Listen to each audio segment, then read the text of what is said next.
अस्सलामुअलैकुम and a very good morning. जागो लाहौर में आप सबको खुश आमदीद कहते हैं। और जनाब हंसती मुस्कुराती खूबसूरत सी सुबह के साथ मैं हूं मुनीब आसिफ। मैं बिल्कुल ठीक ठाक हूँ। उम्मीद करती हूँ कि आप भी जहाँ कहीं भी होंगे खैरियत से होंगे। तो जनाब अपने दिन का आगाज़ हम करते हैं और अपने प्रोग्राम का भी आगाज़ करते हैं कुछ अच्छी एडवाइस के साथ। और आज हमने बात करनी है कि इंसान के मुतालिक एक बात ना बड़ी दिलचस्प है। वो ये है कि हम सारी दुनिया से झूठ बोल सकते हैं, मगर एक ऐसी ज़ात है जिससे हम झूठ नहीं बोल सकते हैं, वो है हमारी अपनी ज़ात। बात छुपाने पर आए तो हम साए तक से भी एक राज छुपा सकते हैं, लेकिन कभी भी कोई चीज़ अपने दिल से या अपने इनर सेल्फ से नहीं हम छुपा सकते। अब देखें कि हम अपने आप से जुदा थोड़ी हैं, इसलिए कोई समझे या ना समझे, कोई जाने या ना जाने, हम तो जानते हैं ना कि हम किस चीज़ के अहल हैं और किस चीज़ के अहल नहीं हैं, किसके साथ खड़े हैं और किसके साथ या किसके ख़िलाफ़ हैं हम। इसीलिए ये बड़ा ज़रूरी होता है कि हम कभी ख़ुद को धोखा ना दें। हालात चाहे जैसे भी ज़रूर हो, चाहे कैसी ही सिचुएशन ज़रूर हो, हम एक हकीकत को बिल्कुल ऐसे ही तस्लीम करें और इसका इजहार करें जैसे वो हमें दिखाई देती है, फिर चाहे वो हमारे मुतालिक ही क्यों ना हो या किसी दूसरे के मुतालिक क्यों ना हो। मिसाल के तौर पर आप एक कंपनी में काम करते हैं और इस कंपनी की आपसे कुछ रिक्वायरमेंट्स ज़रूर होती हैं। अब एक काम है जो आप बआसानी कर सकते हैं और एक और काम है जो कोई और शख्स वो काम आपसे अच्छा जो है ना वो कर सकता है, बेहतर तरीके से वो सरअंजाम दे सकता है। अब ये होता यहाँ पर क्या है कि जनाब आप उस काम के ऊपर इतनी अच्छी ग्रिप नहीं रखते हैं, तो उसमें ऐब ही क्या है कि आप सीधे तरीके से इस बात को अपने बॉस से डिस्कस कर लें कि मुझे अभी इस काम के मुतालिक इल्म नहीं है, नो हाउ नहीं है, हाँ मगर मैं सीख ज़रूर लूँगा। ये सच है कि उसके बाद आपकी जो इनकॉम्पिटेंस है ना वो ज़रूर थोड़ी सी ज़ाहिर होगी, आपको शायद किसी दूसरे से कम वैल्यू मिलेगी, मगर आप इस सूरत में सच्चे और बावकार ज़रूर होंगे क्योंकि आपने झूठ की बिना पर वक्ती पजीराई हासिल करने का नहीं सोचा है और आपने अपना वक्त भी ज़ाया नहीं किया और उनका वक्त भी ज़ाया नहीं किया। क्योंकि जब आप उस चीज़ को एंड रिज़ल्ट ही नहीं उसका निकाल पाएंगे, तब आपकी ज़्यादा जो कह लें कि इंसल्ट होगी या ज़्यादा आपको चीज़ें सहनी पड़ेंगी। वो उससे बेहतर है कि आप पहले ही उस चीज़ को एक्सेप्ट कर लें या उसका इकरार कर लें कि मुझे ये नहीं आता है, मैं इस काम को ज़रूर सीख लूँगा। अब बात यह है इसमें जो इम्पॉर्टेंट है कि आप अपनी डार्क साइड को ज़रूर जानें और उसे एक्सेप्ट करें। उससे आपका आधा काम उसी वक्त हो जाएगा। सिर्फ इतना बाकी रहेगा कि आप अपने कोलीग से मदद लेंगे, उनसे काम सीखने के हवाले से मदद लेंगे और ऐन मुमकिन है कि आप उस स्किल्स के ऊपर महारत भी हासिल कर लें। जिस चीज़ की मैं बात कर रही हूँ यानी सेल्फ़ ऑनेस्टी की, वो आपको इसी रवैये से तो नवाजेगी और इस नज़रिए, इस आदत की वजह से आप जो काम भी करेंगे ना उसे नियर टू परफेक्ट होगा। दूसरों की तरह वक्त गुजारी नहीं करेंगे, काम को मेरे ख्याल से कर तो शायद दूसरे भी लेंगे, लेकिन जैसे आप करेंगे ना वैसे शायद कोई और नहीं कर सकेगा। और यही बुनियादी चीज़ भी है जो कि आपको दूसरों से डिफरेंट बनाती है। अपने धोखे के मुतालिक एक और बात हमें जहन में रखनी चाहिए कि अमूमन आप जब भी धोखा देंगे ना वो लॉन्ग टर्म चलने वाला नहीं होता। एट दी एंड हमें निदामत का सामना करना पड़ता है, पर जो शख्स अपने आप के साथ सच्चा रहता है ना उसकी ज़िंदगी बड़ी आसान होती है। वो कभी भी इस शर्मिंदगी का सामना नहीं करता है। इसलिए अहम चीज़ ये है हमारा रवैया, और ये एक ही सूरत में हासिल किया जा सकता है जब आपको अपनी सेल्फ़ अवेयरनेस होगी। जितना आप ख़ुद को जानेंगे ना उतनी ही आपके लिए चीज़ें बड़ी आसान होती जाएंगी। अपनी बायसेस को पहचानें, आप किस चीज़ की तरफ ज़्यादा रुझान करते हैं, नेचुरली उस चीज़ के ऊपर ज़्यादा काम करें। उससे आप अपनी लिमिटेशंस को पहचानेंगे। आपका रास्ता मुश्किल ज़रूर होगा, बस थोड़ा सा आपने बहादुर रहना है, दलेर रहना है। और अगर किसी बात का इल्म नहीं है, नो हाउ नहीं है, तो साफ कह दें कि भाई मुझे नहीं पता है ये चीज़ और मैं नहीं जानता हूँ ये काम कैसे होगा। और अगर आपसे कहीं गलती भी हो जाए तब भी साफ साफ उसकी एक्सेप्टेंस को ज़रूर कह ले कि एक्सेप्ट करें कि भाई मेरे से गलती हो गई है, हाँ मैं मानता हूँ, मैं दोबारा से इसको बेहतर करने की कोशिश करूँगा। और इससे क्या होता है कि आपका एक करैक्टर बिल्डअप हो जाता है, आप एक मुकम्मल शख्सियत बन जाते हैं। और आखिरी बात कि कामयाब भी वही लोग होते हैं जो एक ख़ास किस्म का किरदार रखते हैं, जो अपनी कुछ वैल्यूज़ को बरकरार रखते हैं, उन पर समझौता नहीं करते हैं, जिसकी वजह से वो अपने आप में एक ऑथेंटिक सेल्फ होते हैं। तो याद रखें कि एक दिन ऐसा ज़रूर आएगा कि दुनिया ऐसे लोगों के सामने घुटने टेकने पर मजबूर ज़रूर हो जाएगी। तो ये कुछ पॉइंट्स थे कि किस तरह एक तो सेल्फ़ अवेयरनेस होनी चाहिए कि आप किस तरह अपने आप को पहचान सकते हैं, और जब आप अपने आप को पहचान लेते हैं तो उसके बाद आप किस तरह आगे बढ़ सकते हैं, और कि आप दूसरों से तो झूठ बोल सकते हैं लेकिन आप अपने आप से, अपनी ज़ात से कभी भी झूठ नहीं बोल सकते हैं। आपको पता होता है कि आपके अंदर क्या चल रहा है और वो जो आप बज़ाहिर तौर पर जो कर रहे हैं वो आपके लिए ठीक है या नहीं है। आप किसी और को तो धोखा दे सकते हैं, अपने आप को धोखा नहीं दे सकते हैं। तो ये आज का पैगाम था। अभी आगे बढ़ते हैं, कुछ मज़ीद बात करेंगे और दो ऐसे कह लें कि बच्चों से और मुलाकात हमने आपकी करवानी है अपने इस प्लेटफॉर्म के थ्रू, जो जनाब बहुत अच्छी परफॉर्मेंस दे रहे हैं, पाकिस्तान का नाम बहुत रोशन कर रहे हैं, इस एज में इतना अच्छा कर रहे हैं पाकिस्तान के लिए। तो फिर आप ये सोच सकते हैं कि जैसे जैसे वो बड़े होते जाएंगे, ग्रो करते जाएंगे, तो वो फिर पाकिस्तान की तरक्की के लिए क्या क्या कर सकते हैं। इसलिए हम कहते हैं कि आने वाली जो हमारी नस्ल है, जो नौजवान नस्ल है, उनके ऊपर पाकिस्तान की जो तरक्की की ज़िम्मेदारी है बहुत भारी भी है, और उन्होंने बड़े अच्छे तरीके से उसको आगे लेकर भी चलना है। तो दो ऐसे नौजवान मैं कहूँगी कि हमारे साथ मौजूद हैं जो कि चेस प्लेयर्स हैं और इतने कमाल के खेलते हैं कि इतने उन्होंने सर्टिफिकेशंस हासिल किए हैं, उन्होंने कॉम्पिटिशन्स जीते हैं, मेडल्स हासिल किए हैं।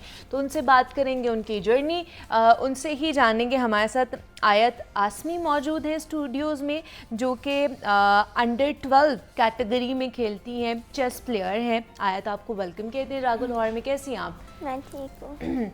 और उसके साथ साथ हमें ज्वाइन किया है, और बड़ा ही मुनफरिद सा नाम है। मैं उनसे पूछ भी रही थी कि आपका जो नाम है बड़ा ही डिफरेंट सा है। आशाज़ हुसैन ने भी हमें जो है ना वो आज ज्वाइन किया है। आशाज़, आपको भी वेलकम कहते हैं जागो लाहौर में। कैसे हैं आप? मैं ठीक हूँ, आप कैसे? मैं भी बिल्कुल ठीक ठाक। आशाज़, बड़ा ही खूबसूरत और डिफरेंट सा नाम है। लोग कहते हैं आपको? जी, बहुत कहते हैं ना। हाँ आयत, सबसे पहले तो आप इसे स्टार्ट करूँगी, अगर आशाज़ आपकी हमें परमिशन हो, बिकॉज लेडीज़ फर्स्ट कर ले। Thank you. अच्छा आयत, कब से स्टार्ट किया आपने? Now you are 12? I'm 11। तो कब से स्टार्ट किया चेस खेलना? कब आपको पता चला कि अच्छा इसमें मेरी एक्सपर्टीज़ है और मैं इसी को आगे लेकर चलूँगी? मैंने चेस को पहले अपनी खाला के घर देखा था। अच्छा। और मुझे वो बहुत अच्छी लगी थी, और फिर मुझे मेरा फर्स्ट चेस बोर्ड मेरे 7th बर्थडे पे मिला था, तो मैंने 7 ईयर से शुरू किया था। ओके, मतलब आपने सिर्फ पहली दफ़ा देखा था और आपको उसमें इंटरेस्ट होना शुरू हो गया कि मैंने ये करना है। ठीक है। और आशाज़, आपने कैसे चेस प्ले करना शुरू किया? कोरोना वायरस के दौरान मेरी सिस्टर जो बहन है उन्होंने मुझे चेस सिखाई थी, तो उस वक्त मैं सिर्फ खेलता था, और फिर मैंने अपने स्कूल का चेस क्लब ज्वाइन किया, वहाँ पे मैं खेलता था। अच्छा। लेकिन उस वक्त मैं इतना इंटरेस्ट नहीं लेता था। फिर जब मैं 9 साल का हुआ, मैंने एक पंजाब लेवल पे एक चेस टूर्नामेंट खेला था, वहाँ पे मैं विन कर गया, और तब से मैं खेल रहा हूँ। मुझे बहुत इंटरेस्ट है। वाह जी वाह। तो मतलब ये भी सिर्फ आपने देखा ही और एक गेम के तौर पर आपने सिर्फ कोरोना में खेला था? जी। और उसके बाद क्या ऐसी चीज़ आपको फैसिनेट की थी उसके अंदर और आपको लगा कि मुझे इसको एज अ प्रोफेशन जो है वो परसू करना चाहिए? जब टूर्नामेंट्स खेलते हैं तो बहुत मज़ा आता है, जो थ्रिल होती है जीतने की, वो मुझे बहुत अच्छी लगती थी। मतलब बाकी स्पोर्ट्स भी, मतलब आप जैसे यंग बॉय हो, जैसे क्रिकेट भी खेलते होगे, बाकी एक्टिविटीज़ भी करते होगे, तो इसमें इतना ज़्यादा क्यों इंटरेस्ट डेवलप हुआ? बस मुझे लगा कि इसमें मेरे पास टैलेंट है। अच्छा। कंपेयर टू अदर स्पोर्ट्स, यहाँ पे बहुत बड़ी फील्ड है, यहाँ पे आप एक्चुअली में अच्छा कर सकते हो। तो आयत, आप भी सिर्फ चेस ही खेलते हो या और भी एक्टिविटीज़ करते हो? मैं और भी करती हूँ। क्या करते हो? मैं जिम्नास्टिक्स करती हूँ, Okay. और स्विमिंग करती हूँ, और हॉर्स राइडिंग करती हूँ। हॉर्स राइडिंग करती हैं। नाश्ता करके आई हैं? मैं इसलिए पूछ रही हूँ क्योंकि आवाज़ क्यों नहीं निकल रही आपकी आवाज़ नहीं जा रही हमारी ऑडियंस को। वो कह रहे हैं आयत नाश्ता नहीं करके आई है, मुझे आवाज़ आ रही है पीछे से। करके आई है ना? करके आई हूँ। अच्छे तरीके से बोले, जैसे आप चेस खेल रही होती है ना, जैसे नेक्स्ट पर्सन को थोड़ा सा नर्वस हो रही होती है कि मेरे आगे तो आयत बैठी हुई है, तो आयत तो जीत जाएगी और मुझे कॉम्पीट करेगी। तो कितनी अभी तक कॉम्पिटिशन्स आप जीत चुकी हैं आयत? मैं काफ़ी ज़्यादा जीत चुकी हूँ। और लास्टली अभी आपने 2023 में जीती है, ब्रॉन्ज मेडल हासिल किया है। तो उसमें क्या था, कितने प्लेयर्स थे और उनको आपने कम्पीट किया और वो ब्रॉन्ज मेडल हासिल? उसमें मेरे 8 राउंड हुए थे और मैंने 8 कंट्रीज़ के अगेंस्ट खेला था। ओके, और 8 कंट्रीज के जो अगेंस्ट था, मतलब 8 जो मुल्क थे उनके अगेंस्ट आयत ने खेला। और सेकंड, और उससे पहले सेकंड पोजीशन आपने हासिल की थी एक और चैम्पियनशिप में भी शायद नहीं, आपने की है मेरे पास, क्योंकि सारा डेटा है आपके पास। मेरे पास सारी चीज़ें हैं। अच्छा, मुझे आप बताएं अरशाज कि आप भी ब्रॉन्ज मेडल आपने हासिल किया है 2023 में, लास्ट ईयर। जी तो वो उसमें भी यही वाली सारी कॉम्पिटिशन्स थे? जी। तो कैसे इसको प्रैक्टिस कैसे करते हो? डेली प्रैक्टिस करते हो या क्या करते हो? जी, मैं 1 से 2 आवर्स एवरी डे गेम्स खेलता हूँ दूसरों लोगों के साथ ऑनलाइन, और चेस बुक्स की? पढ़ता हूँ चेस की। अच्छा, चेस की बुक्स भी पढ़ते हो? ओके, तो आप कैसे आयत इसकी प्रैक्टिस करते हो? मैं ऑनलाइन गेम खेलती हूँ और फिर मैं स्टडी करती हूँ ऑनलाइन वेबसाइट्स पे। अच्छा, वेबसाइट्स पे स्टडी भी करते हो। वैसे आप क्या स्टडी कर रहे हो? जैसी करती हूँ। नहीं नहीं, मतलब कौन से ग्रेड में हो? 6 ग्रेड में। और आप अशाज? मैं भी 6 आप भी grade में। 6 ग्रेड में हो। और आगे चेस प्लेयर ही बनना है या कुछ और भी इरादा है, किसी और फील्ड में भी जाने का?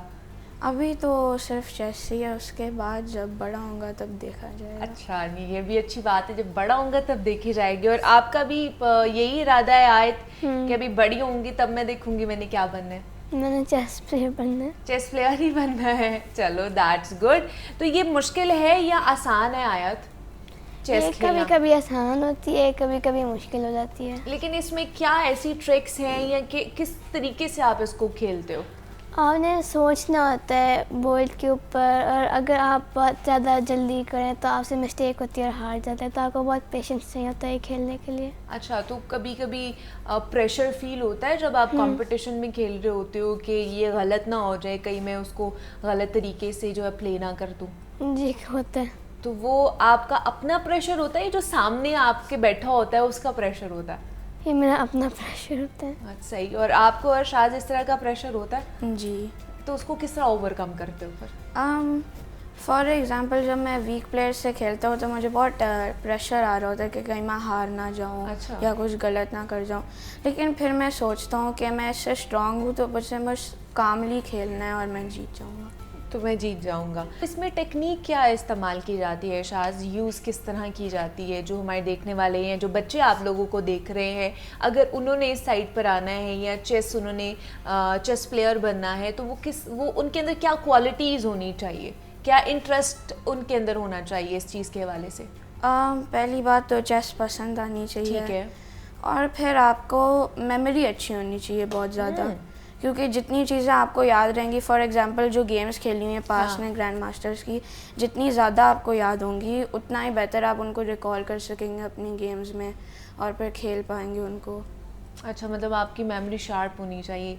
ओके, ताकि आपको याद रहें चीज़ें। तो आप किस तरह अपनी ब्रेन स्ट्रॉमिंग करते हो या मेमोरी शार्प करने के लिए कुछ करते हो? जी, मैं गेम्स मेमोराइज करता हूँ ग्रैंड मास्टर्स की, और फिर उनको खुद से ओवर द बोर्ड खेलने की कोशिश करता हूँ। ओके, आयत आप भी ऐसा कुछ करती हो एक्टिविटी या नहीं? करते हो मैं आप भी? करती हूँ। ठीक है जी, थैंक यू सो मच आप दोनों का।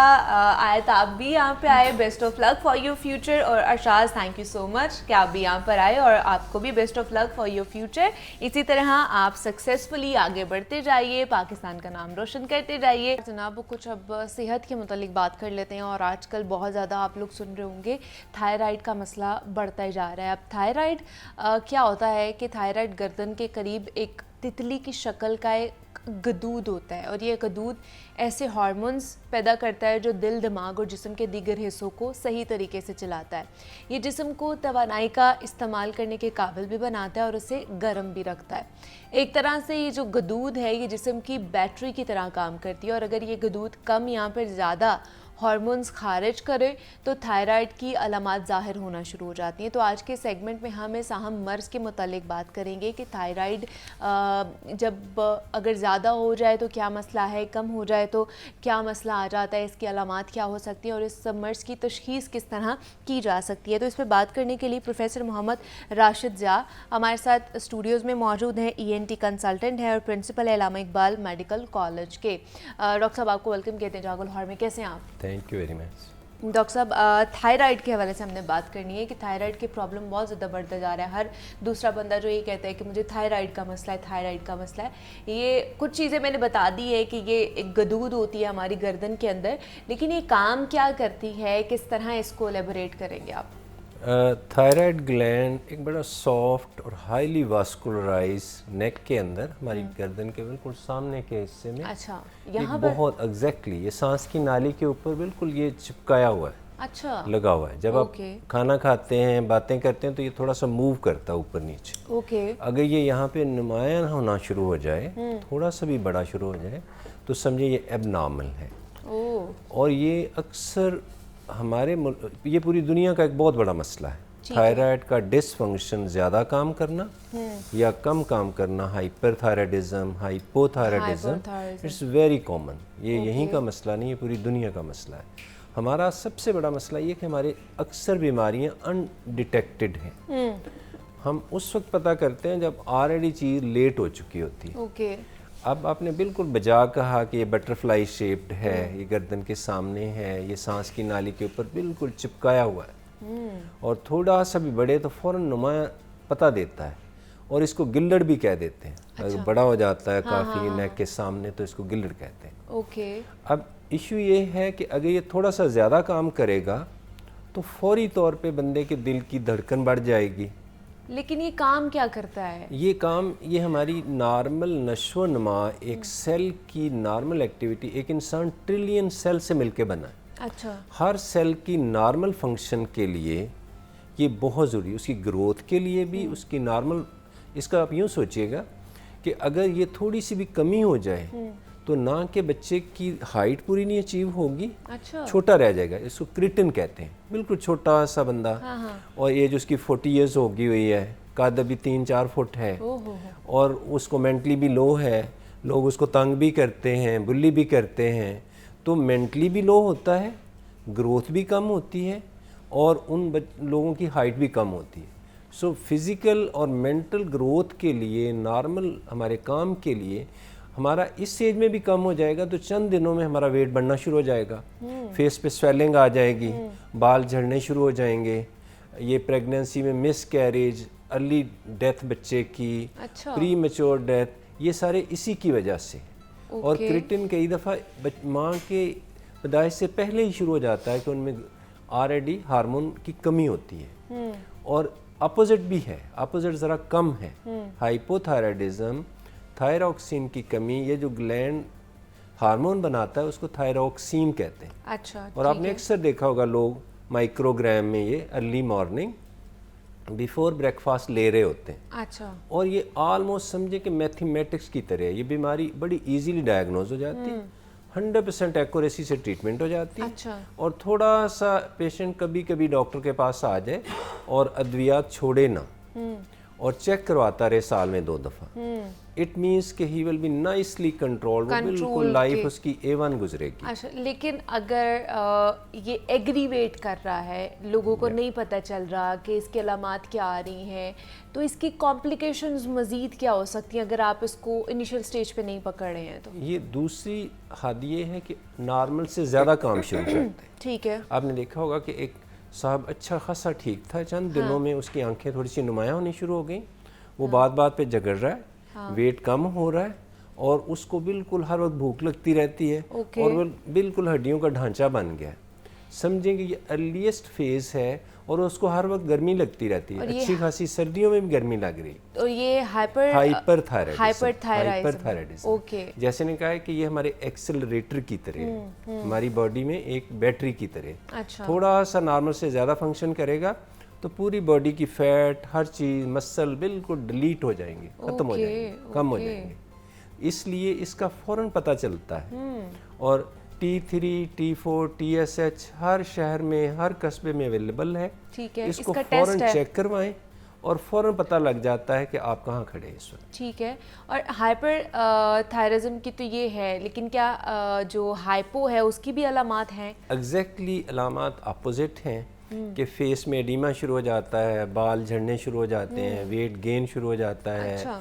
नकाहत, हर वक्त थका रहता है, अक्सर लोग खराटे लेना शुरू कर देते हैं और जस्ट उसने 2 साल में 25 kg वेट गेन कर लिया है। इट मीन्स कि he is certainly having some hormonal disbalance या लाइफ में कोई इनएक्टिविटी आ गई है उसको। ओके, तो इसका शिकार कौन लोग ज़्यादा हो सकते हैं? जो कोई किसी बीमारी में मुब्तला हैं, या जिनकी एज कोई ब्रैकेट में, किसी एज ब्रैकेट में है, या कोई भी इसका शिकार हो सकता है? सबसे ज़्यादा इसमें 40% 50% ज़्यादा जो होंगी फीमेल होंगी। फीमेल है? फीमेल। Okay. और फीमेल में तो क्यों? इतना कॉमन है कि प्रेगनेंसी से बहुत पहले प्यूबर्टी गॉइटर भी इसको बोलते हैं। अच्छा। एक बच्चा अभी 12-13 साल की बच्ची है, हाँ। उसके गर्दन के ऊपर थोड़ी सी नुमाया एक चीज़ बन रही है तो बच्ची वीक हो रही है, बिल्कुल हड्डियों का ढांचा बन रही है। हाँ। इस मीन्स कि उसके थायराइड तो पूरे हो ही नहीं रहे हैं। अच्छा। इसके प्यूबर्टी गॉइटर भी बोल देते अच्छा। हैं। फिर हर प्रेगनेंसी में माँ पे डबल लोड आता है। एक नया, एक हाफ सेल मदर से, हाफ सेल फादर से एक नई लाइफ, ट्रिलियन सेल बनने हैं और 6 से 8 हफ्ते में, ऑलमोस्ट 10 हफ्ते से पहले एक बेबी का बेसिक स्कैफोल्ड बन चुका होता है। और ये सारा कारनामा 99% माँ की बॉडी की बदौलत है। बिल्कुल ऐसे और true। उसमें थायरॉक्सिन हार्मोन इसीलिए कहा गया जन्नत माँ के कदमों में। और पहले ट्राइमेस्टर में मदर ने अपनी डाइट, अपना खाना पीना A1 रखना है अच्छा। और घर वालों ने उसको हैप्पी रखना है। If mother is happy, diet is very much balanced और बहुत सिंपल चीज़ें ले रही है, दूध ले रही है, ये ज़्यादातर चीज़ें ये रेड मीट में है, सी फूड में बहुत है।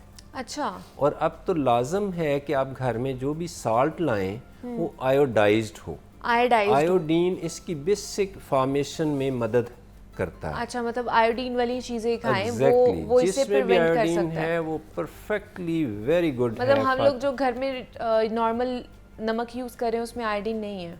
वो नहीं, नॉर्मली अक्सर पे लिखा होता है आयोडाइज्ड आयन, उसमें आयोडीन है। ओके। अगर आप लेट कर देंगे फिर आयोडीन आपको वैसे ज़्यादा लेनी पड़ेगी। बेहतर ये है कि साल्ट जो भी घर में लाएं ओके। उस पे लिखा देख लें कि आयोडाइज्ड है, ठीक है। क्योंकि ये फॉर्मेशन में इंतहाई बेसिक इंग्रेडिएंट है थायरॉक्सिन फॉर्मेशन में थायराइड ग्लैंड के लिए। तो जिनको नहीं भी है थायराइड वो भी खा सकते हैं? सभी पे लाजम है, ठीक है। क्योंकि थायरॉक्सिन तो हर नॉर्मल वजूद जो इंसानी है उसके लिए एक बेसिक इंग्रेडिएंट है, उसके लिए ज़रूरी है। अच्छा। इसलिए आयोडाइज्ड ऑयल तो हर बंदे ने यूज़ करना, या साल्ट जो भी लाएं, सोडियम क्लोराइड, ये आयोडाइज्ड होना चाहिए। आयोडाइज्ड होना चाहिए। अच्छा, दूसरा आपने कहा कि ये 40 to 50% ये ज़्यादा पाया जाता है फीमेल के अंदर, इसकी क्या वजह है? कोई साइंटिफिकली हमें पता चल पाया है? या ये बड़ी सिंपल है। हाँ। कि मदर में, क्योंकि अल्लाह मियाँ ने जिम्मेदारी रिप्रोडक्शन की लगाई अच्छा। है, probably this is the sole main reason. दूसरा, मेल को खाने पीने में चीज़ें, male are having more facilities, availabilities, so it is absolutely true कि फीमेल का थायराइड ग्लैंड, थायराइड के मसाइल, थायराइड के ट्यूमर मोस्टली फीमेल का फीमेल मसला के है। अंदर male far less as compare to female. अच्छा, दूसरा ये हो सकता है कि ऑलरेडी आपको थायराइड का मसला है लेकिन उसके कोई भी सिम्टम्स आपके अंदर नहीं आ रहे, लेकिन जैसे ही यू कंसीव और आप प्रेग्नेंट हुए हैं तो आपको इसके सिम्टम्स आना शुरू हो गए हैं, शो होना शुरू हो गए हैं? ये बिल्कुल आपने सही कहा, ये मोस्टली लोगों में बॉर्डर लाइन पे है। अच्छा। जैसे मेरा और आपका भी मे बी बॉर्डर लाइन पे हो। Okay. Until otherwise it is get checked, हमें नहीं पता लगेगा। ओके। T3, T4 और TSH फौरन बताता है कि आप ऑप्टिमम हैं, बिलो ऑप्टिमम हैं, वेरी बिलो ऑप्टिमम है। ठीक है। ये सारी चीज़ों का पता 1 सेकंड में हर कस्बे में ये टेस्ट अवेलेबल है। ये नॉर्मल इंसान को आज की दुनिया में 2-3 बेसिक टेस्ट जो हैं उनमें एक ये है। एक HbA1c है, समझें कि 30-35 ईयर्स के वास्ट मेजॉरिटी लोगों को शुगर है। HbA1c साल में एक दफ़ा करवाना ही करवाना है। अच्छा। 30-35 के बाद। और प्रेगनेंसी में तो पहले ट्राइमेस्टर पे ये तीनों चीज़ें होनी चाहिए, सही। विटामिन डी, TSH और HbA1c, ताकि आप बिल्कुल एक normal strong healthy smiling life गुजारें। अच्छा, जिस तरह आपने कहा कि इन टेस्ट से हमें पता चल सकता है कि आप ऑप्टिमम हैं, बिलो हैं या उससे भी नीचे हैं, तो अगर ऑप्टिमम है तो इसका मतलब कि आप जो है बॉर्डर लाइन पर हैं।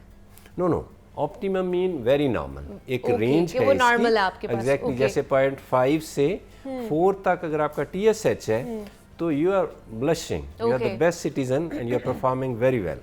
ओके, तो इसका इसमें कौन कौन सी डाइट्स हैं? अगर किसी को थायराइड का मसला है तो वो किस तरह की डाइट ले सकते हैं और किस तरह की डाइट से उन्हें बिल्कुल ही इज्तनाब करना चाहिए? थायरॉक्सिन किसी भी ये हार्मोन खुद से बना बनाया नहीं आता, अच्छा, सिर्फ आयोडीन कंटेनिंग कंपाउंड्स जैसे सी फूड है हमारे, आयोडाइज साल्ट हैं, बहुत सारे हमारे जो ये जो है कॉर्न, मुख्तलिफ चीज़ें हैं, फसलें हैं, इसको वाश आउट इफेक्ट भी कहा गया है। कुछ इलाकों में ज़मीन में आयोडीन होती ही नहीं है, अच्छा, वो पानी से, बारिश से वाश हो जाती वहाँ से।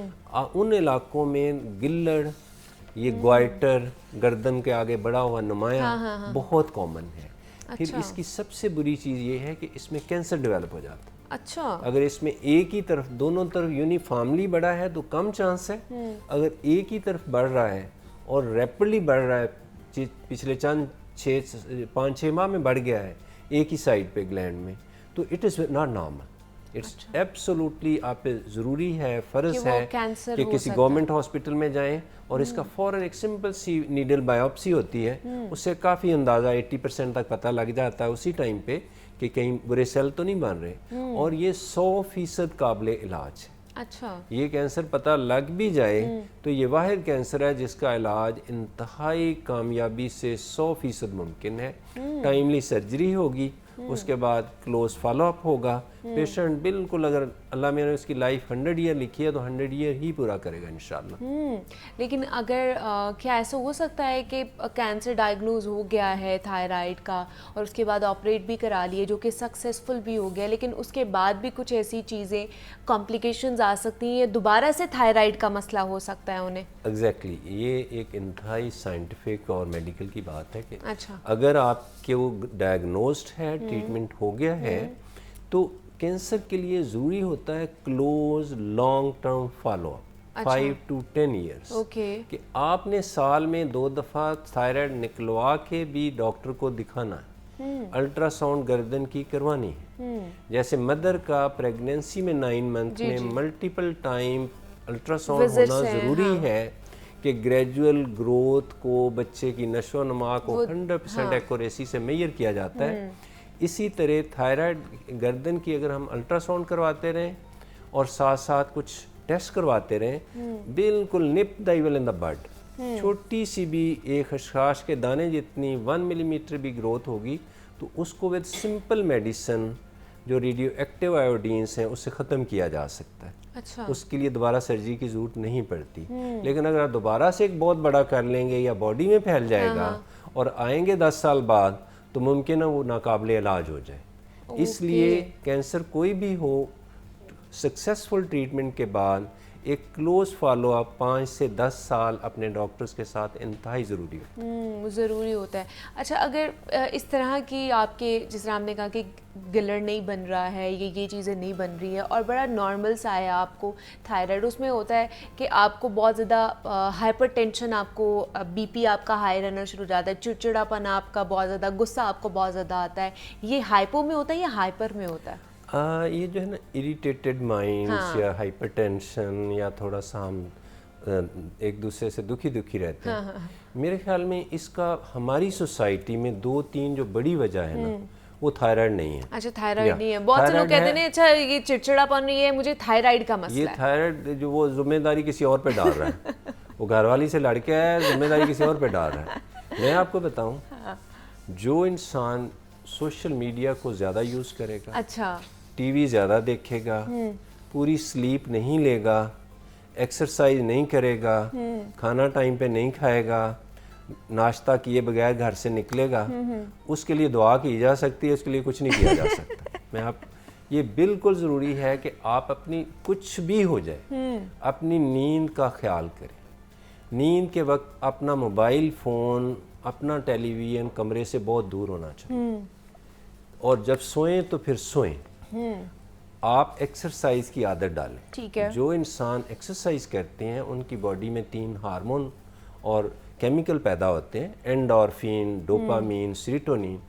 वो लड़ते नहीं हैं, उनका स्टेमिना, टॉलरेंस बहुत बेहतर होता है। They keep smiling. ओके। उसको पता है सामने वाला बंदा इतना ठीक नहीं है, better to avoid. Social media ने हमारी सोसाइटी में जितना नेगेटिव प्ले किया है, हम अच्छे भले फ्रेंडशिप में खामखा पॉलिटिकल हुए हैं। True true. हमने पॉजिटिविटी को कम यूज़ किया है, 90% नेगेटिविटी को यूज़ किया।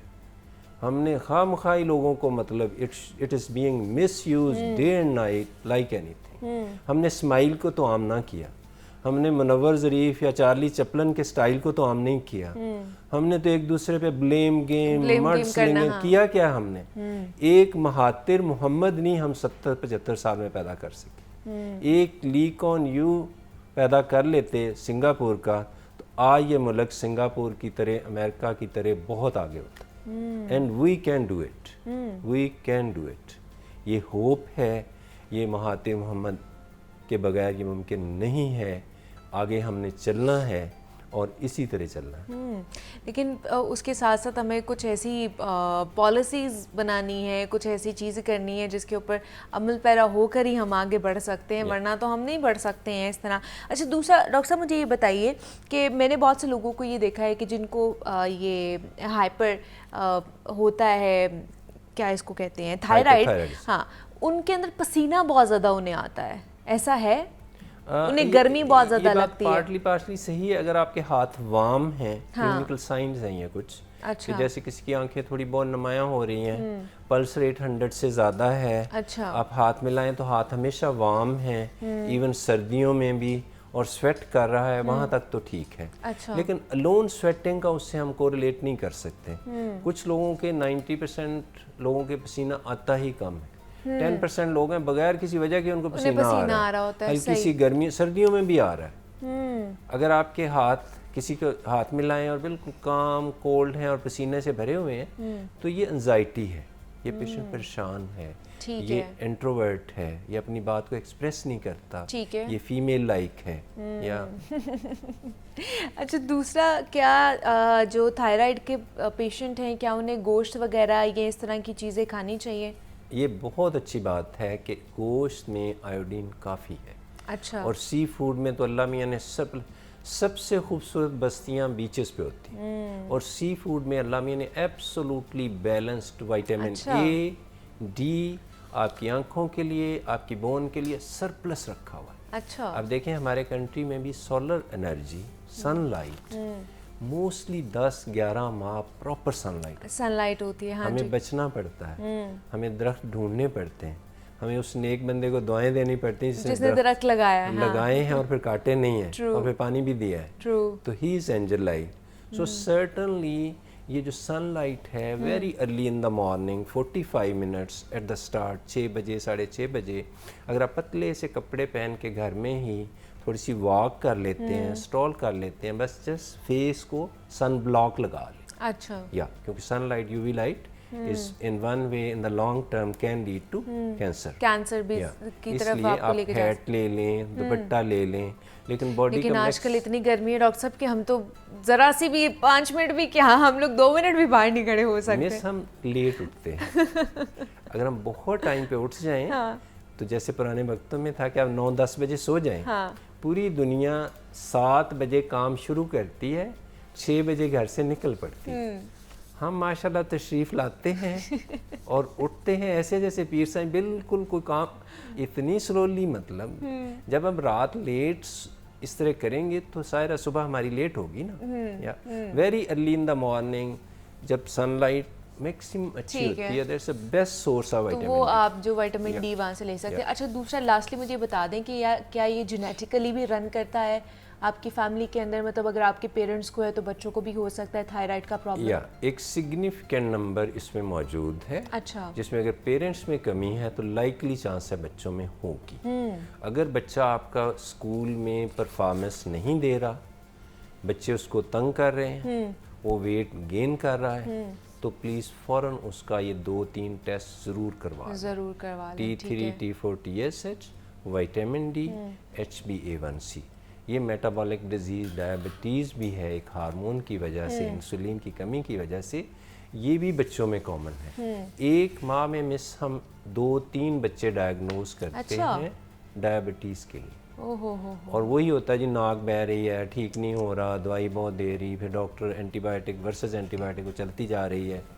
तो पेरेंट्स को एक दफ़ा रुक के सोचना चाहिए कि देयर इज समथिंग। किसी दफ़ा आप ये टेस्ट करा लें जो डॉक्टर साहब बता रहे हैं, उससे आपको पता चल जाएगा कि ये तमाम तर बीमारियां हैं या नहीं हैं, और बड़ा अच्छा डायग्नोज हो सकता है, ना कि सिर्फ आप डॉक्टर्स के पास चक्कर लगाते जाएं और एंटीबायोटिक्स का कोर्स करते जाएं।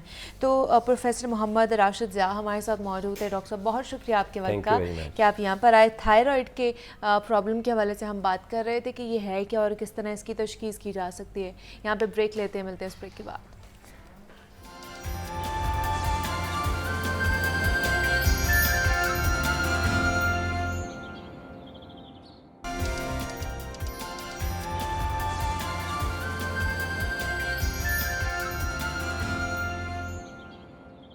वेलकम बैक टू जागो लाहौर। जनाब, पाकिस्तान में ना बहुत से लोग अपनी डाइट का गलत इस्तेमाल करते हैं और जिसकी वजह से बहुत से लोग फिर बढ़ती उम्र में मुख्तलिफ जिस्मानी मसाइल की शिकायत करते हो, और बहुत से अफरादों को बीमारियां भी लग जाती हैं और जिनको वो संजीदगी से नहीं लेते हैं, फिर मुस्तकबिल करीब में उनको ज़्यादा मसाइल का सामना करना पड़ता है।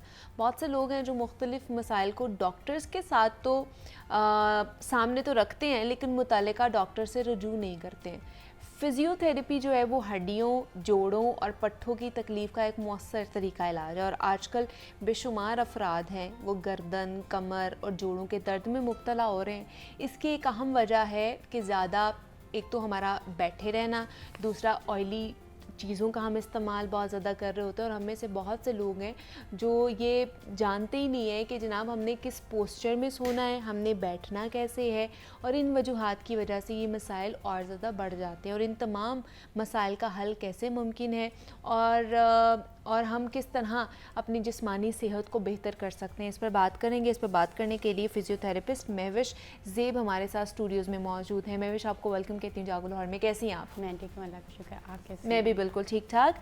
महविश, ये बताइए कि फ़िज़ियोथेरेपी कितनी ज़रूरी है, और दूसरा ये कि अगर इन जो हमारे घरों में बुज़ुर्ग अफराद होते हैं उन्हीं से अगर शुरू कर लिया जाए तो वो फ़िज़ियोथेरेपी करवाने का उनको क्या फ़ायदा होता है उस बढ़ती हुई उम्र में? देखिए, सबसे पहले तो जो बुज़ुर्ग अफराद हमारे घर में हैं, एक तो उनका एज काफ़ी हो चुकी होती है, उन्होंने अपना जो पोस्चर है बिल्कुल वो इस तरह अडॉप्ट कर लिया होता है कि वो फ्लेक्स्ड पोस्चर में आ जाते हैं। ठीक है, फ्लेक्स्ड पोस्चर में आए हैं तो जो हमारे बैक के मसल्स हैं वो टाइट होंगे। हाँ। हमारे जो मोहरे वर्टिब्रास हैं वो असल में उनकी ये अलाइनमेंट होती है। अच्छा। लेकिन जब वो फ्लेक्स्ड में आते हैं तो ये ओपन हो चुके होते हैं। उनकी बॉडी जो होगी वो हमारी जो डिस्क होती है, जो बेसिकली हम शॉक अब्जॉर्ब कर रही होती हैं, जब हमें कोई जर्क लगता है या जंप वगैरह आता है तो शॉक अब्जॉर्ब, वो क्या होगी, कंप्रेस होगी। कंप्रेस होने से जो उसका फ्लूइड बाहर आएगा या डिस्क स्लिप हो सकती है, तो हमारी जो नसें गुजर रही होती हैं एक तो उनको इफ़ेक्ट कर सकती हैं, जिससे जिस हमारे बॉडी पार्ट को वो सप्लाई कर रही होंगी वो उसका फंक्शन जो है वो इफेक्ट हो जाएगा। दूसरा, जब वो आगे फ्लेक्स्ड पोस्चर में आएगा, उसके जो फेफड़े हैं वो प्रॉपर, जब हम लोग इनहेल कर रहे होते हैं वो प्रॉपर एक्सपैंड ही नहीं कर पा रहे होते हैं, जिससे उनको ब्रीदिंग का इशू आ सकता है। दूसरा, हम जब उनकी बैक जाहिर है वो फ्लेक्स्ड पोस्चर में आ गए हैं तो हम लोगों ने क्या करना है कि उनके बैक के जो मसल्स हैं वो वीक हो चुके हैं, वो उनको उतनी सपोर्ट ही नहीं दे रहे कि उनका जो पोस्चर है उसको मेंटेन किया जा सके। हम उसके लिए क्या कहते हैं कि उनके मसल्स को स्ट्रेंथ देते हैं, पट्ठों को मजबूत बनाते हैं। और जो हमारे आगे एब्डोमेन के कोर के जो मसल्स होते हैं, हम लोग उनको क्या करते हैं, स्ट्रेच करते हैं, अच्छा। ताकि वो वापस बैक अपनी पोजीशन में जा सही। सके। इसमें हम लोग उनके पोस्चर को उनको गाइड करते हैं, एजुकेट करते हैं, पेशेंट को एजुकेट बहुत ज़रूरी लेकिन है। वो उस उम्र में आ जाते हैं कि समझें कि वो ना सही तरीके से चल सकते हैं, ना उठ बैठ सकते हैं, सीढ़ियाँ भी नहीं इवन दो चढ़ सकते हैं उस उम्र में आके, तो उनके लिए एक्सरसाइज करना बड़ा मुश्किल हो जाता है। वही तो मैं आपको, एक्सरसाइज से पहले हम लोग उनके पोस्चर पे उनको एजुकेट करेंगे ना कि आपने अगर बैठना है, फॉर एग्जांपल सिटिंग में है, तो आपने टेक लगा के बैठना है। अच्छा। पीछे पिलो रखें, अपने पिलो को यूज़ करें। फिर उनकी जाहिर है ओल्ड एज में हम लोग फिर फिजियोथेरेपी का भी बड़ा करते हैं, सेफली यूज़ करते हैं, क्योंकि ओल्ड एज में ये फ्रैक्चर का बड़ा हड्डियाँ जो है वो chance कमज़ोर हो जाती हैं, फ्रैक्चर का हाँ। बड़ा चांस हो जाता है। इसलिए सबसे पहले हम लोग उनको एजुकेट करते हैं, अवेयरनेस उनकी ज़रूरी है कि आपने ये करना है। डीप ब्रीदिंग हम उनको एक्सरसाइज करवा रहे होते हैं, अच्छा। जिससे उनकी एक तो लंग्स की जो कैपेसिटी है वो भी बढ़ रही है, रेस्पिरेशन उनकी बेहतर हो रही है। इससे ज़रा वो स्ट्रॉन्ग, उनके पट्टे मजबूत होंगे, तो वो क्या है कि फ्री उनका जो फेयर ऑफ फॉल है, क्योंकि एक तो हमारी ग्रेविटी भी आगे शिफ्ट हो रही है, जाहिर है ग्रेविटी का हमें मूव करने में बड़ा एक रोल है, ग्रेविटी भी उनकी शिफ्ट हो रही है, तो वो ज़रा अपने पोस्चर को, उठते बैठते सोना कैसे है, हम लोग सारा फिर उनको एक पोर्टफोलियो बना के देते हैं कि ठीक है। आपने ये करना है, तो फिर वो फ्रीली टू मूव कर सकते हैं ना, कि independently fair of fall, risk of fall जो है वो उनका थोड़ा ख़त्म हो जाता है, और वो ज़रा उनमें एक कॉन्फिडेंस है कि ठीक है जी, मैं गिर नहीं सकता, मैं ठीक हो जाता हूँ। लेकिन इस उम्र में आपको मोहरों का प्रॉब्लम भी ज़्यादा हो जाता है, लेकिन वो तो बड़ा ही पेनफुल प्रोसीजर होता है, मतलब वो तो ज़्यादा ही माजूर समझ लें कि माजूरी का शिकार हो जाते हैं कि वो चल फिर भी बहुत मुश्किल से, ख़वातीन भी और इवन दो के मर्द हजरात भी, तो उनके लिए भी यही चीज़ें हैं कि पोस्चर का ख्याल रखें या बाकी। मोहरों का जो इशू है ना, असल में ये एक क्रॉनिक, मतलब एक लंबा प्रोसेस है। इसमें होता है कि हम अपने आप को मॉडिफाई नहीं करते, पोस्चर रॉन्ग पोस्चर हम लोग बना लेते हैं, ठीक है, उसमें ये स्लोली डेवलप होता है, ठीक है। एकदम से आपको मोहरों का इशू शुरू नहीं हो गया, एकदम से जो होता है वो है कि आपका कोई एक्सीडेंट हो गया है, कोई ट्रॉमा हुआ है, आपको वो फिर है।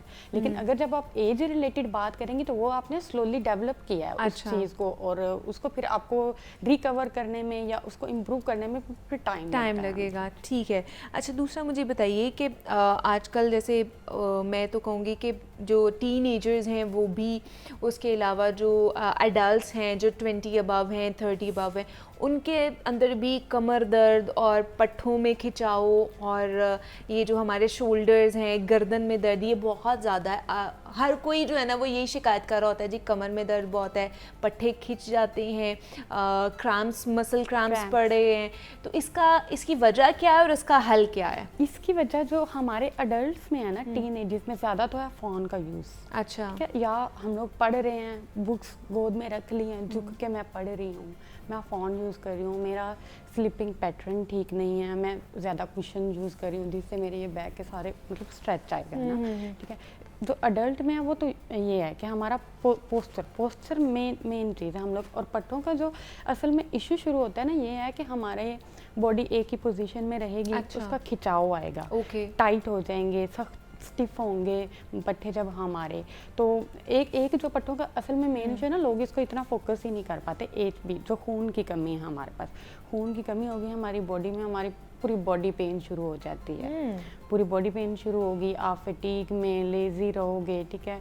और या एक होता है कि आप ओवर स्ट्रेच मसल को कर रहे हो, ठीक है, अच्छा। रेपिटेटिव मूवमेंट्स कर रहे हो, कोई जैसे टेनिस हम लोग खेलते हैं, रेपिटेशंस कर रहे हैं ना, उसको हम लोग ये कर सकते हैं कि अगर रेपिटेशन कर रहे हैं डिफरेंट, वो फिर आ जाता है ना कि आपका इशू क्या रिलेट कर रहा है। जब हम लोग हिस्ट्री पर इवेल्युएट करते हैं, हिस्ट्री लेते हैं, तो उसमें सबसे पहले तो आप उनको रेस्ट का एक पीरियड दें, ठीक है, रेस्ट, क्योंकि वो ओवर यूज़ की वजह से फटीग में चले गए हैं। फिर यह है कि आप अगर हॉट बाथ लें, शावर, अच्छा। ठीक है, और मसल रिलैक्सेंट आप यूज़ कर सकती हैं, या मसल्स आपके वीक हैं उनको स्ट्रेंथन करें। उसके लिए फिर हमारे पास आगे स्ट्रेंथन के लिए एक्सरसाइजेज हैं, हम उनको फिर गाइड करते हैं कि आपने कैसे लेके चलना है, होम प्लान घर में कैसे कर सकते हैं आप। ज़रूरी नहीं है कि आप फिजियो का डेली सेशन लेने ही आए, क्योंकि इतना लोग अफोर्ड भी नहीं कर सकते हैं डेली हम लोग और फिर आना जाना भी होता है कि हम लोग कैसे आएँ। और तो घर में किस तरह की एक्सरसाइज वो कर सकते हैं? घर में हम लोग एक्सरसाइज उनको सेल्फ के लिए बताते हैं, कि सेल्फ अपने आप को आपने कैसे कोई स्पोर्ट कैसे यूज़ करके करना है, आपने अपने मसल्स को स्ट्रेच कैसे करना है, या सप्लीमेंट्स किस तरह यूज़ करने हैं, क्योंकि आजकल हमारी डाइट का भी कोई इतना, स्टूडेंट्स लाइफ में तो फिर वो वैसे ही हो जाता है कि खाना पीना जो है जंक फूड खा रहे हैं, यूनिवर्सिटी जा रहे हैं, तो घर में फिर हम लोग उनको एक होम प्लान प्रॉपर, अब जो उनका इशू है अप्रोप्रिएट उसके अकॉर्डिंग फिर हम लोग उनको होम प्लान देते हैं कि आपने खुद कैसे करना है। डेली तो जाहिर है वो हमारे पास आ नहीं सकते, और फीमेल्स के लिए तो वैसे भी घर से निकलना मुश्किल हो जाता काम है। अच्छा, लेकिन जिस तरह हम एडल्ट्स की तो बात कर लिए, होम प्लान होता है, लेकिन जो बुज़ुर्ग हजरात हैं उनके लिए क्या, फिर एक तो उन्हें बताया जाता है कि अपना पोस्चर ठीक करें, दूसरा उनको किस तरह की फिर एक्सरसाइज करवाई जाती है, उनको घर में किस तरह की एक्सरसाइज सजेस्ट की जाती है कि वो घर पे कर सकते हैं? जो बुजुर्ग है ना बेसिकली उनकी एक तो मसल्स स्टीफ और बल्क, वो रेंज ही अपनी पूरी नहीं कर पा रहे होते बुजुर्ग जो, उनको सबसे पहले तो हम लोग करते हैं कि अपनी जो मसल्स की पूरी रेंज है ना उसको कंप्लीट करें आप। अच्छा। क्योंकि जब घर में भी हम लोग डेली एक्टिविटीज़, अब हम बहुत सी खवातीन भी हैं वो कहती हैं कि जी हम घर के काम तो कर रहे हैं, ये हमारी एक्सरसाइज हो रही है, वो एक्सरसाइज तो हो रही, मतलब आप यूज़ तो कर रहे हो अपने मसल्स को, लेकिन जो उसकी प्रॉपर लेंथ है आप उसको नहीं लेके जा रहे हो। हम उनको फिर कहते हैं कि अपनी जो रेंज ऑफ मोशन एक्सरसाइज होती है ना, कि पूरी रेंज कंप्लीट करें, आपने ये करना है। और जो लो इंटेंसिटी एक्सरसाइज जिसमें वेट उतना ना हो, आपको हल्का वेट हो, जिसके बाद आपके, क्योंकि बोन्स वीक हो चुकी होती है, फ्रैक्चर, आप अपने आप को या असिस्टिव डिवाइसेस यूज़ करें, चलते हुए अगर आ रहा है तो एड्स यूज़ करें, वॉकिंग एड्स यूज़ करें।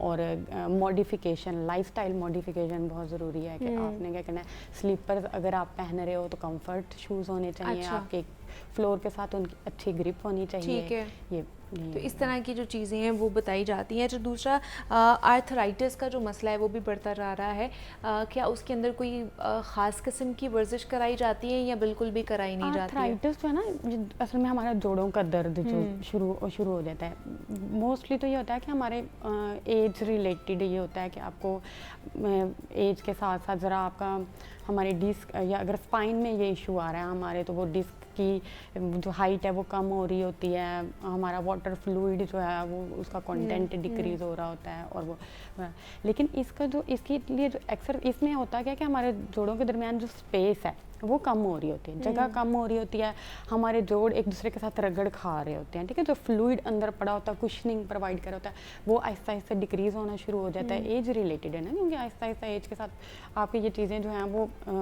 हो रही होती हैं, तो उनका वो रगड़ खा रही होती है, जिसकी वजह से हमारा क्या होता है कि जोड़ों का दर्द, ये हमें आर्थराइटिस शुरू हो जाता है। फॉर एग्जांपल, अब मैं अगर आपसे कहूँ कि मुझे नी का आर्थराइटिस है, इसमें एक मेजर रोल ओबेसिटी का भी होगा। अच्छा। क्योंकि हमारे पास वेट है ना एक्स्ट्रा, हमारे मेजर वेट बेरिंग जो हमारे जॉइंट्स होते हैं उनमें हमारा हिप आता है, घुटना, नी है, एंकल है, ठीक है। अब नी पे अगर मैं एक्स्ट्रा ही वेट डाल रही हूँ, ठीक है, मेरे लेग के मसल्स वीक हैं, मैं एक्स्ट्रा वेट डाल रही हूँ, स्पेस उस पर कम हो रही है, और ये तो है कि अगर ओबीस वुमेन है ना, उसमें as compare to healthy women 4% से ज़्यादा चांसेस होते हैं कि वो आगे आर्थराइटिस में चली जाएं। अच्छा। और 5% चांसेस होते हैं कि मेन जो हैं वो मोर प्रोन टू आर्थराइटिस होते हैं as compare to normal healthy जो होते हैं। तो इसका हल क्या है, क्या हल देते हैं आप लोग? हल जो है ना आर्थराइटिस का ये है कि एक दफ़ा आर्थराइटिस आपके पास डेवलप हो जाता है, इसको हम लोग रिवर्स बैक नहीं कर सकते। अच्छा। ठीक है? इसके लिए हम लोग गाइड करते हैं पेशेंट्स को कि आप फिजियो के सेशंस लें, जिसमें हम लोग उनको ट्रैक्शन दे रहे होते हैं, ठीक है, मूवमेंट करा रहे होते हैं। जाहिर है उनकी एक ओबेसिटी है तो उसकी वजह से फैट होगा और वो स्वेलिंग वगैरह सारी आ रही होती है, हमारे पास इन्फ्लेमेशन आ रही होती है, उसको हम लोग कम करने के लिए घर में बता देते हैं कि अगर आपके जोड़ों पे सोजिश आ गया, सूजन आ गया, तो घर में हम उनको ये बता देते हैं कि आप आइस का बर्फ़ ठंडी टकोर करें अपने ऊपर, या अपने आप को वॉक में लेके जाएं, रेस्ट दें, क्योंकि रेस्ट से हमें ज़्यादा फ़र्क पड़ता है, इससे बहुत ज़्यादा रेस्ट से बहुत ज़्यादा रिलीफ मिलता है हमें इससे। तो हम लोग रिलीफ में ये जा रहे होते हैं। दूसरा ये कि एक जो आर्थराइटिस की एंड स्टेज है ना, हम इसके प्रोग्रेशन को कम तो कर सकते हैं, लेकिन इसको बिल्कुल रिवर्स बैक नहीं कर सकते। हम उसको जहाँ उसने 10 साल में हमें डैमेज करना है, अगर हम उसकी फिजियो करा रहे हैं, उसको गाइड कर रहे हैं कि आपने घर में ये चीज़ करनी है, ये करनी है, ठीक है, तो उसने जो 10 साल में मतलब जो 5 साल में उसने डैमेज करना तो वो जाके आगे 10 साल में उसको वो उतना इफेक्ट करेगा। और इसका एक एंड स्टेज ये है कि अगर आप उसको उतना सीरियस नहीं ले रहे हैं कि चलें ठीक है जी जोड़ों का दर्द है, क्योंकि हमारी औरतें इतना नहीं करती कि एज के अकॉर्डिंग भी हमारी माएँ भी इतना नहीं करती, तो उसके लिए एक होता है एंड स्टेज आपकी रिप्लेसमेंट हो जाती है उस जॉइंट की। लेकिन रिप्लेसमेंट के बाद भी आपको फिजियो के सेशंस लेना ज़रूरी होते हैं, क्योंकि आपने इतना टाइम जो आपका वो रिप्लेसमेंट में इमोबिलाइज रहा, मतलब मूव नहीं कर पा रहे थे आप, तो उसके लिए भी री एजुकेट हम लोग मसल्स को कर रहे होते हैं कि अपना वो फंक्शन प्रॉपर रीस्टोर दोबारा से कर सकें। ठीक है, मतलब फिजियोथेरेपी के थ्रू इन तमाम तर चीज़ों को हल किया जा सकता है। आर्थराइटिस का मसला भी हल किया जा सकता है। और दूसरा ये कि बढ़ती उम्र में जो हमारे घर के बुज़ुर्ग अफराद होते हैं उन्हें ख़ास करके ये दर्दें, जोड़ों का दर्द और पट्टों का दर्द बहुत होता है, तो उनके लिए फिजियोथेरेपी कराना एक अच्छा ऑप्शन हो सकता है। तो हमारे साथ महविश ज़ेब मौजूद थी, फिजियोथेरेपिस्ट हैं। Mahvish, thank you so much कि आप यहाँ पर आए। यहाँ पर एक ब्रेक लेते हैं और मिलते हैं उस ब्रेक के बाद।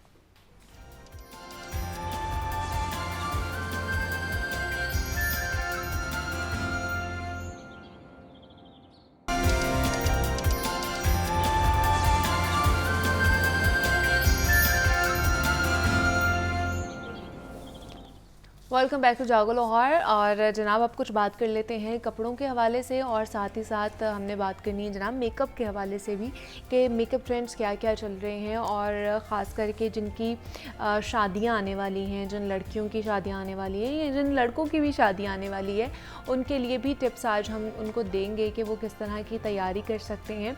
और यूजुअली ना ख़ास तौर पर जब जो लड़की होती है, जो ब्राइड होती है ना, वो बहुत ज़्यादा नर्वस होती है कि जब मैं ब्राइड बनूंगी तो पता नहीं वो लुक कैसी लगेगी और इतना मेकअप मेरे ऊपर सूट करेगा या नहीं करेगा। तो क्या उससे पहले हमें वो लुक क्रिएट करनी चाहिए, ख़ुद से करनी चाहिए कि हम ब्राइड जब बनेंगे हम कैसे लगेंगे और क्या वो सूट करेगा नहीं करेगा। इसके अलावा क्या क्या हमारी तैयारी होनी चाहिए। हमें लहंगा अगर हमने रेड कलर का पहना है तो उसके साथ हमारा किस तरह का मेकअप होना चाहिए, किस तरह की लिपस्टिक होनी चाहिए, किस तरह का हेयर स्टाइल होना चाहिए, इस पर बात करेंगे। इस पर बात करने के लिए किरण अंजुम हमारे साथ स्टूडियोज़ में मौजूद हैं, जो कि ब्यूटी एक्सपर्ट हैं। उनसे बात करते हैं। किरण, आपको वेलकम कहती जागो लाहौर में, कैसी हैं आप? थैंक यू जी, अस्सलाम वालेकुम। वालेकुम अस्सलाम। किरण, आजकल क्योंकि गर्मी भी है लेकिन गर्मी के साथ साथ लोग शादियां भी कर रहे हैं, तो सबसे पहले तो मुझे बताइए कि जैसे मैंने बात की है कि जो ब्राइड होती है ना, बड़ी कंसर्न भी होती हैं और नर्वस भी होती हैं कि जिस दिन हमारा बिग डे होगा, बारात होगी या हमारी शादी होगी, तो हम उस पर किस तरह की नज़र आएंगे, हमारी लुक अच्छे तरीके से निकल आएगी या नहीं निकल भी आएगी। तो क्या उस बिग डे से पहले हमें अपनी लुक ट्राई करनी चाहिए कि नहीं ट्राई करनी चाहिए?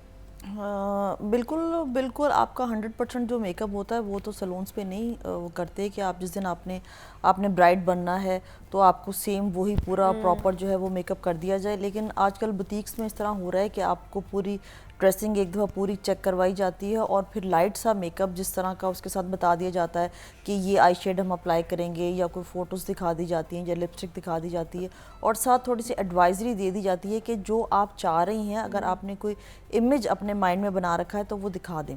उससे फिर हम ये करके बता देते हैं कि इनकी आइज़ अगर किसी मॉडल की या किसी भी करैक्टर की उन्होंने फ़ोटो पकड़ी हुई है, अगर उसके हिसाब से वो आइज़ चाह रही हैं तो आइज़ उनके जो शेप है इसके अकॉर्डिंग है या नहीं। क्योंकि आइज़ का इसमें ये इशू होता है कि किसी की पफ़ी आइज़ होती हैं, किसी की थोड़ी सी छोटी होती हैं, किसी की बड़ी होती हैं, तो उसी हिसाब से हमने मेकअप को लेके चलना होता है। किसी की आइज़ को थोड़ा ब्रॉड दिखाना होता है, किसी को थोड़ा लंबा दिखाना होता है, मतलब ये थोड़ा सा होता है। साथ साथ हम उनको गाइड कर देते हैं कि अगर आप इस तरह से चलेंगी तो आपके लिए बेहतर होगा, अगर आप इस तरह से चलेंगी तो बेहतर नहीं होगा। लेकिन मतलब एक होता है ना कि प्रॉपर आप घर पे ही ब्राइडल बन जाते हैं, या आप चेक करने के लिए कि हमारे ऊपर वो उस दिन ये वाला मेकअप सूट करेगा कि नहीं करेगा, तो हम खुद ही घर पे प्रैक्टिस कर लें, या आपके आसपास कोई ऐसे मेकअप आर्टिस्ट रहता है तो हम उससे करा लें। तो ये करना चाहिए, या फिर जो उस टाइम आपको ग्लो आता है या वो सारी चीज़ें हो रही होती हैं, प्रॉपर मेकअप होता है, प्रॉपर ड्रेसिंग होती है, सेटिंग होती है, ज्वेलरी होती है, आपका मेकअप, आपका हेयर स्टाइल बनता है, तब आपकी एक लुक और निकलती है। जाहिर सी बात है, आपका जो बिग डे होता है उस पर जो अंदर से आपके एक खुशी निकल रही होती है, उसका तो ग्लो एक अलग ही होता है। तो उसके अलावा जो होता है, अगर आप घर पे मेकअप करके देखेंगी, आपसे अगर उस तरह से बेसिस अप्लाई ना हो, आपको ना आइडिया आ रहा हो, तो फिर उसके बाद ये है कि आपके माइंड में एक इमेज बन जाएगा। फिर आप जितना भी कंफर्टेबल होंगी, होने की कोशिश करेंगी उस दिन मेकअप के साथ, तो वो आपसे उस तरह हुआ नहीं जाएगा, क्योंकि आपके दिमाग में एक इमेज आ जाएगा कि मैं तो इस तरह की लग रही थी उस दिन, तो आज मैं फिर उसी तरह की लग रही हूँ। तो ऐसी, मेरा नहीं ख्याल कि ऐसी कोई हरकत करनी चाहिए। हाँ, लिपस्टिक्स के शेड्स आप चेक करें, ज़रूर चेक करें। अगर आपका दिल है कि मैं लाइट में नहीं जाना चाह रही, डार्क में जाना चाह रही हूँ, या डार्क में नहीं जाना चाह रही तो लाइट में जाना चाह रही हूँ, थोड़ा सा होमवर्क अपना कर लें कि मुझे आई शेड्स में डार्क में जाना है या मुझे लिपस्टिक में डार्क में जाना है। मतलब मुझे कोई एक चीज़ ऐसे सिलेक्ट करनी है। दोनों चीज़ें अगर कोई चाह रही हूँ। अब एक नया छोटा सा ट्रेंड आया है, पहले तो बिल्कुल आपने देखा था कि ग्लास लुक दे रहे हैं, हाँ जी। लेकिन अब ब्राइड्स जो हैं वो थोड़ा सा आईज पे गोल्डन और शिमरी सा टच दे के लिपस्टिक लाइट में ही रख रही हैं। अच्छा। तो उससे ये हो रहा है कि एक तो जो ब्राइड है वो आपकी जो पार्टी जो या आपकी शादी अटेंड कर रहे हैं ना, उनसे थोड़ा सा हट के लगना शुरू हो गई हैं, अच्छी लग रही हैं। वरना सेम मेकअप ऐसे ही हो रहे थे जैसे हम शादी अटेंड करने जा रहे हैं या फंक्शन अटेंड करने जा रहे हैं, हमसे कैरी नहीं हो रहा और हमने इस तरह का मेकअप कर लिया है। ब्राइड ने तो लगता ही नहीं था कि वो दुल्हन है या अभी उतर के चलने लगती है। तो लेकिन अब ये थोड़ा सा ब्राइड्स भी कर रही हैं, थोड़ा सा उन्होंने आइज़ पे अपने गोल्डन सा टच या सिल्वर सा देना शुरू किया है। और लिपस्टिक जैसे उनकी विश हो वो लाइट कर लगाना वो वैसे ही चाहिए। लगा हाँ, वो सकते वैसे ही हैं। कर रही अच्छा, रेड लिपस्टिक आपको क्या लगता है किन को लगानी चाहिए? जिनके बहुत ब्रॉड लिप्स होते हैं उन्हें लगानी चाहिए, जिनके बहुत मतलब थिन से लिप होते हैं उनको लगानी चाहिए? किन लोगों को सूट करती है और ज़्यादातर लोगों से हैंडल नहीं होती है रेड लिपस्टिक लगाना? अब जैसे मैं हूँ, मुझे लगता है कि मेरे ऊपर सूट नहीं करती है, शायद मैं गलत भी हो सकती हूँ, लेकिन किन लोगों को लगानी चाहिए?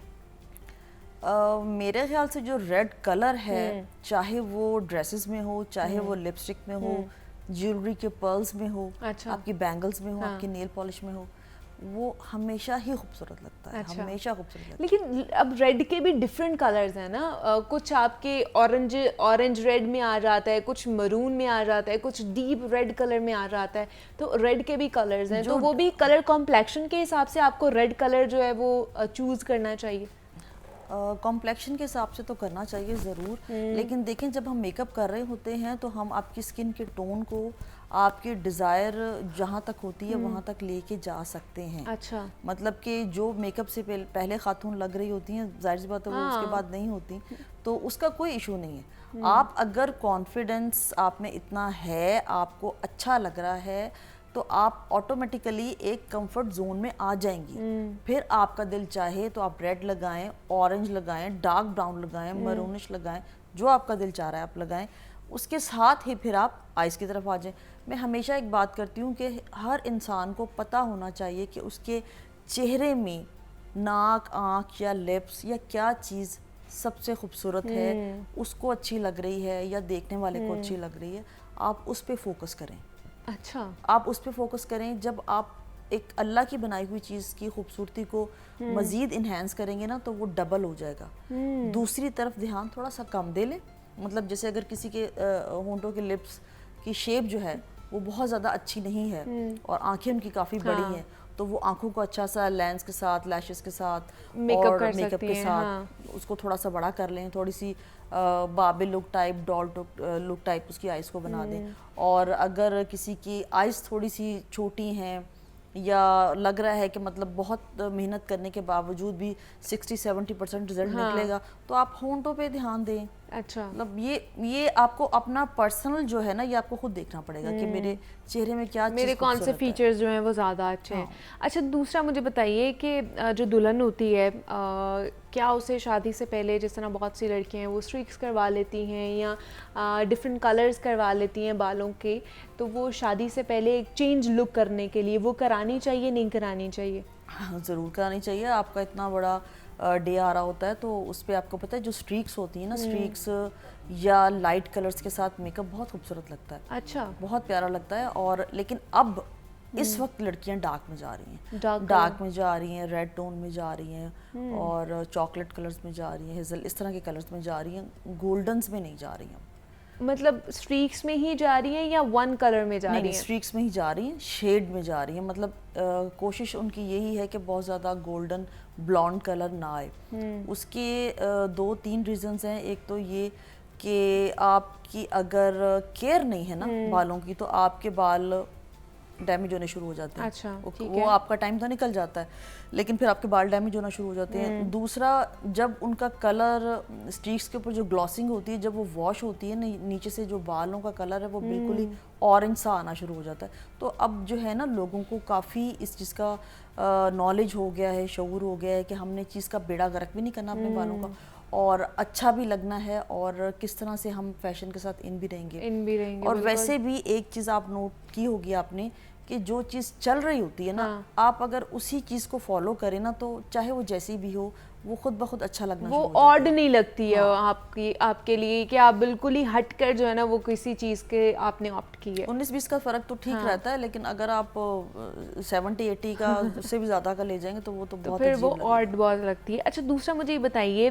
किरण कि शादी के दिन या सिलेक्शन के हवाले से, मेकअप के हवाले से, अब जैसे अगर ब्राइड वहाँ पे गई है तो उसकी कुछ कज़न्स भी जाके मेकअप करा रही होती हैं वहाँ पे, घर की और भी फैमिली मेम्बर्स जो है मेकअप करा रही होती हैं, तो क्या कज़न्स या बहनों या माँ का या बाकी लोगों का उसमें मुदाखलत करनी चाहिए उन्हें कि नहीं करनी चाहिए मेकअप में ख़ास तौर पर, और वो भी सैलून में जाके? मैं आपको बताऊं सैलून्स में स्पेशली मदर्स, बहनें तो मैंने कम देखा है शोर मचाते हुए, लेकिन जो मदर्स हैं ना, क्योंकि मदर्स अब वो वाली नहीं है जो हमारे टाइम पे थी। अच्छा। अब हमारी एज वाली मदर्स हैं जिनको काफ़ी हावनू है, तो वो तो ज़रूर बोलती हैं कि आप ये ना करें वो ना करें, लेकिन मैं रिक्वेस्ट करूँगी कि प्लीज़ जिसका काम होता है ना उसको अच्छे से पता होता है, आप चीज़ को बिगाड़ने की तरफ मत जाया करें। हम लोगों ने चेहरा देख के, आपके इवेंट को देख के, आपके ड्रेस को देख के, ज्वेलरी को देख के, हर चीज़ को देख के मेकअप करना होता है। अगर आपकी बहुत हैवी ज्वेलरी है, मेकअप और आई शेड्स भी बहुत हैवी हो जाएंगे, बहुत बुरा लगेगी ब्राइड। हाँ,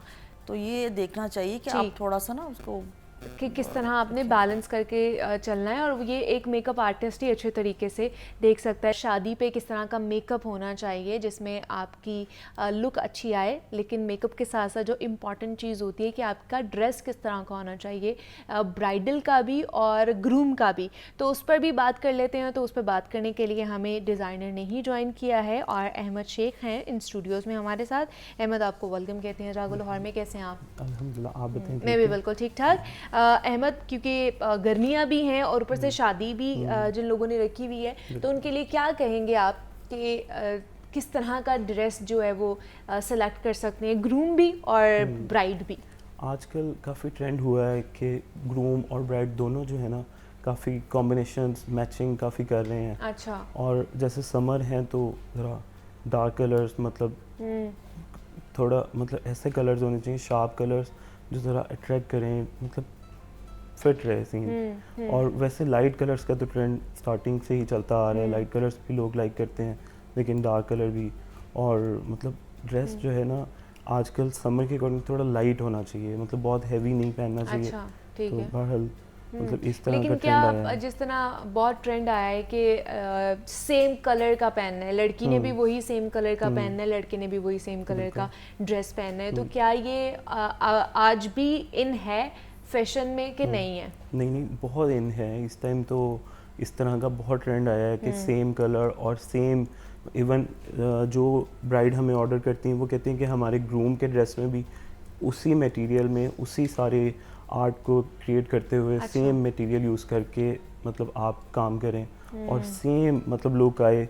वो मैं अब क्या कहूँ कि मतलब बॉयज़ भी जो हैं वो ऐसे के ड्रेस पहन रहे हैं कि मतलब बहुत मतलब इस तरह का चल रहा है कि सेम कलर और सेम कॉम्बिनेशन को लेके ना इन हुआ है काफ़ी। इन हो गया है वो।